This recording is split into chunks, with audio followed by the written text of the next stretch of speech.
Hi buddies, welcome to our channel Sports Jaga. It's exclusive.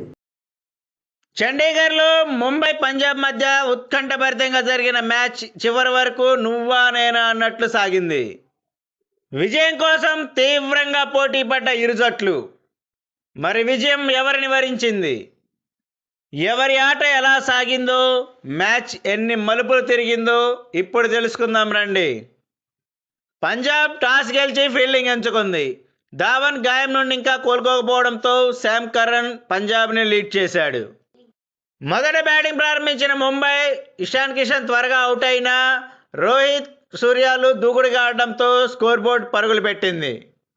ఈ దశలో Rohit Sharma out అయినా తిలక్ వర్మ రాకతో మరింత దూకుడు పెరిగింది.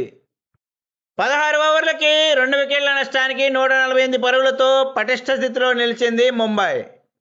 ఈ స్థితిలో సూర్య, హార్దిక్ పాండ్యాలు వెంటనే అవుట్ అయినా 19వ ఓవర్లో 18 రన్స్ రావడంతో చివరికి 192 పరుగుల భారీ స్కోర్ సాధించింది. తిలక్ వర్మ మరోసారి ఆకట్టుకున్నాడు. 193 పరుగుల లక్ష్యంతో బరిలో దిగిన పంజాబ్ ఇన్నింగ్స్ని శామ్ కరన్, పబు సిమ్రాన్లు ఆరంభించారు.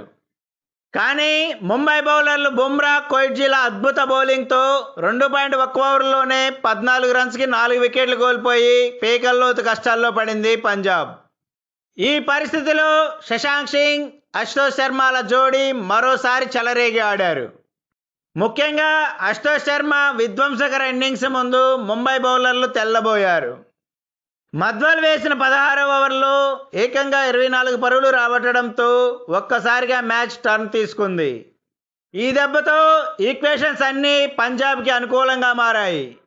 ఈ దశలో ముంబై తురుము మొక్క డెత్ ఓవర్ల స్పెషలిస్ట్ బుమ్రా తన కంట్రోల్ బౌలింగ్తో కేవలం 3 పరుగులే ఇచ్చాడు. దీనికి తోడు నెక్స్ట్ ఓవర్లోనే కొయిట్జీ అశుతోష్ని అవుట్ చేయడంతో ముంబై ఊపిరి పీల్చుకుంది.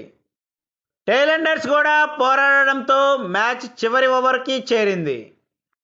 చివరి ఓవర్కి 12 రన్స్ అవసరం కాగా రబాడా అనవసర రన్కి రన్అవుట్ అవడంతో పంజాబ్ ఓటమి పాలైంది. తన అద్భుత బౌలింగ్తో ఆకట్టుకున్న బుమ్రాకి player of the match award లభించింది. ఈ వీడియో మీకు నచ్చినట్లయితే లైక్ చేయండి, షేర్ చేయండి. ఇలాంటి మరిన్ని అప్డేట్స్ కోసం please subscribe our channel. Bell icon click చేయడం మర్చిపోకండి. Thank you buddies.